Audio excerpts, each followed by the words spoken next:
Mana shunda Ha. turganda mana shu tekis o'tiring, hop. O'zi hamma narsa dalla. Assalomu alaykum. Ismim Husan. Evrolux korxonasining asoschisi bo'laman. Biz отопление, keyin sug'orish sohasida ishlaymiz. Ismim Davron, 11 yillik tajribaga ega tadbirkorman. 7 yildan beri isitish tizimi, sug'orish tizimlari va umuman suvga oid issiq, sovuq yechimlar bo'yicha shug'ullanib kelamiz.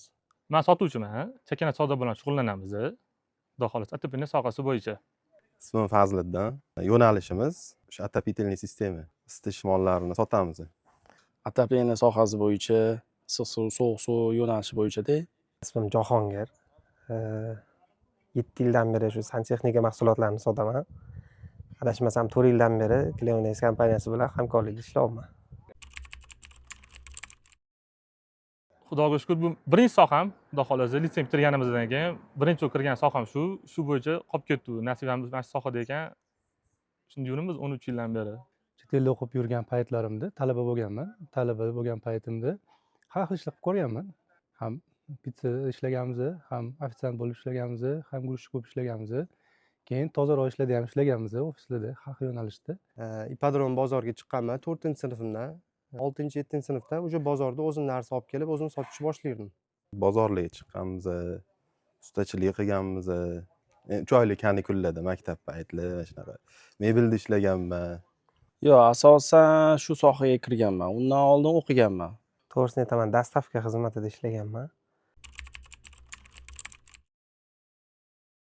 Yo, bu kasbim bilan ancha-muncha narsaga, ko'p narsaga erishdim. Eng asosiysi baxt. Birinchi o'rinda baxt. Uy-joy, mashina. Yaxshi niyat qilib mana mashina orzu qilardim. Mashinalar olyapman, ketma-ket alishtiryapman, dunyo ko'ryapman, asosiysi. O'ylagan почти hamma niyatimizga sekin-sekin yetib kelamiz. Kvartiralar oldik, Xudoga shukr, kottej, biznesni alohida boshqarishni o'rgandik. Bu soha orqali men o'zim dunyoni ko'rdim. O'zi sohaga kelishdan oldin ham chet elda ko'p yurardim, lekin bu soha orqali вообще ko'p joylarni ko'rib oldim. To'g'risi, yaxshi soha tanlasang, yaxshi o'zing ustida ishlasang, yaxshi pul topsang, imkoniyatlaring anaqa qiladi. Yoshligimdan shunaqa darajaga yetdiki, o'sha darajaga yetganimda adamam, oyimam boshqa ishga chiqishmasin, uyda rohatda o'tirsin degan narsa bo'lgan. Va alhamdulillah hozir mana o'sha pensiyaga chiqishgan, pensiyadan keyin umuman ishlatmadik. Bir 30 tadan oshiq xodimimiz bor. To'g'ri yo'nalish berib turib, shularni orqamizdan ergashtirib ketayotganimiz ham o'zi katta yutuq deb o'ylayman. Ko'p insonlar bilan, yaxshi insonlar bilan tanishdim. Ko'p o'zimga kerakli narsalarni yetishdim. Ular ham bir orzuyimni bitta anaqasi bo'lgan baribir. Tanishligi, o'tgan yili mana uylandim. Shu mana shu yutug'im bo'ldi.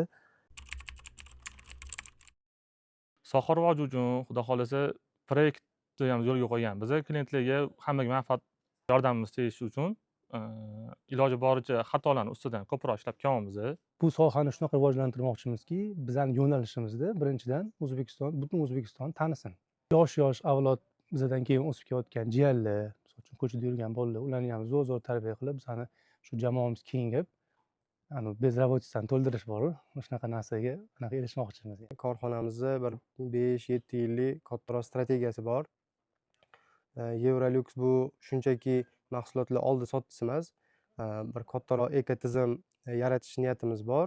Ustalar bilan ham ko'p muloqot qilyapmiz. Именно shu sohani ichiga kirib, o'sha отопительный sistemani o'rganib, klientlarga yaxshilab yetkazib berishishida asosan. Mehnat, mehr. Asosiysi shu. Mehnat, mehr.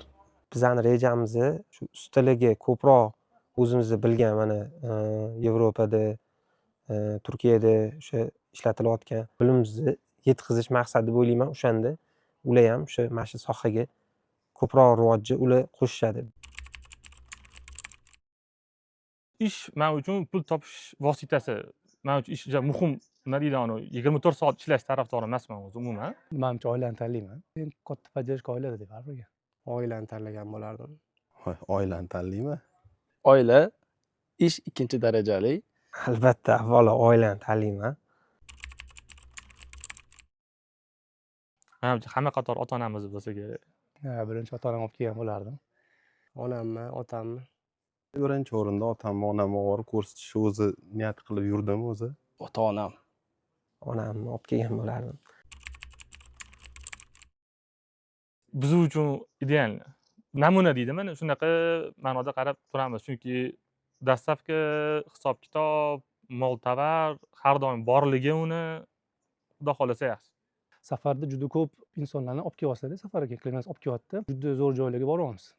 Zavodlarga ish masalasida deylik, yaxshi imkoniyatlar yaratilib beryapti. Men xohlardimki, shu har bitta kelayotgan insonga qanaqadir shunaqa yondashib, shunaqa tushuntirish kerakki, u borgan shu zavod bo'ladimi, misol uchun fabrika bo'ladimi yoki o'sha mutaxassislar bilan uchrashganda, shu har bitta inson maksimalni kirishib informatsiya olishni xohlaydi.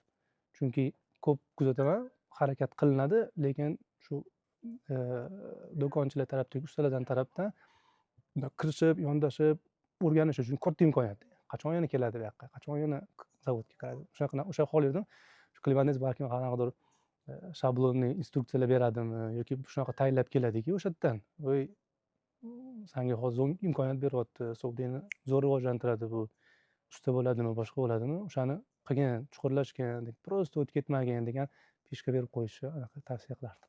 Menga har oy mana shu kunida kelgin, bo'ldi, men boshimni ortmay desa, ustalar o'sha paytda taqa-taqa boradigan bir qanaqadir yechimlar, xizmatda bu. Hozir odamlarni ko'ryapsiz, talabi yildan yilga oshib ketyapti. Keyin pul to'layman degan mijoz ko'p. O'shanga endi ko'proq faqatgina mahsulot olib kelib sotish yoki bir uni o'rgatib boshqa emasda, ayni xizmat ko'rsatishga ham ko'proq kuch berishinglarni xohlardim. Assortimentinglar ko'paysa, masalan, boshqa joydan olishga to'g'ri kelgan bo'lgan narsalarni ham sizlardan olinadi. Shunda sizlarga ham bizga ham yaxshi bo'ladi. 10 ta joy bir narsa anaqa qilib yurilmaydi-da. Hammasi ma'qul. Asosiysi aytgan vaqtimizda hamma narsa yetkazib berilyapti. Muammo bo'layotgani yo'q. Berayotgan foydanglar mana shu santexnika sohasi uchun katta deb o'ylayman. Shuning uchun hamkorlikni davom ettiryapman. Hammaga manfaatli bo'lyapti, misol uchun. Menga ham, boshqalarga ham, shu mana shu kelgan jamoamizga ham hammaga manfaatli bo'ldi deb o'ylayman.